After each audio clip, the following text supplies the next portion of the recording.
Yan ay kung manalo siya. Yan ay kung kaya pa niyang or makatakbo pa siya sa 2028. Yan ay kung abutin pa siya ng 2028. Yan ang sinasabi po ng mga kababayan natin na nasa Katinuan. Ito daw kasing maagang pagdeklara na itong si Sara Duterte, yan daw ay tila ba protection niya. Inoculation daw niya yan. Para daw matakot ang mga kongresista na pumirma sa kanyang impeachment complaint. At eto pa, naglalabasan po yung pagyayabang nitong mga diehard na tatapusin daw ni Sara Duterte ang lahat ng kalaban niya. Paano tatapusin? Ang totoo niyan, ang isang magiging kalaban niya or ang magiging kalaban niya ay yung mga tatakbo lang din bilang presidente. Yun lang ang tatapusin niya. Pero talaga ba? Talaga ba baliin niya ang batas para ano? Ipakulong muli ang mga kababayan natin na hindi sang-ayon sa kawalang hiyaan nila. Ganyan ang magiging patakaran na naman ng mga Duterte, katulad ng ginawa ni Digong. Walang pinagkaiba yan. Take note din po na hindi sa lahat ng pagkakataon na maaga kang nagdeklara ay may posibilidad na manalo ka.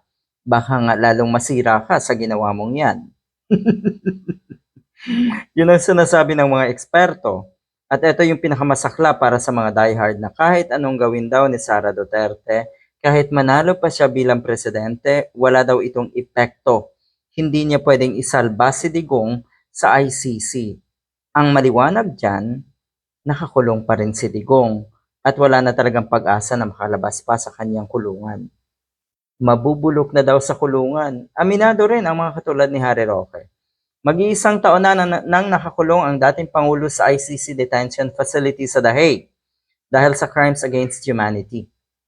So yan, yun ang katotohanan.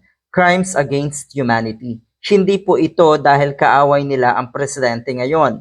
Crimes against humanity. At ang totoo niyan, maraming grupo ng mga abogado na tumulong sa mga biktima para isampa itong kasong ito sa ICC.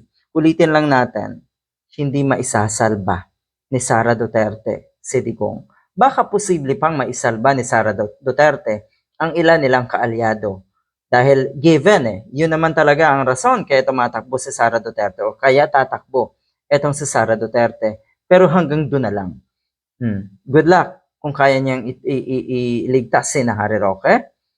Kung kaya niyang iligtas yung mga nakakulong na ngayon katulad ni Bong Revilla, at yung mga napipintong maaresto na si Jinggoy, si Joel Villanueva at si Cheese Escudero. Tignan natin. Good luck din kung kaya niya pang mailigtas si Bato at si Bongo.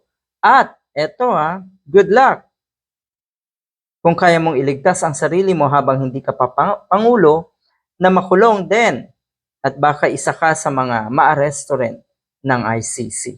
Good luck.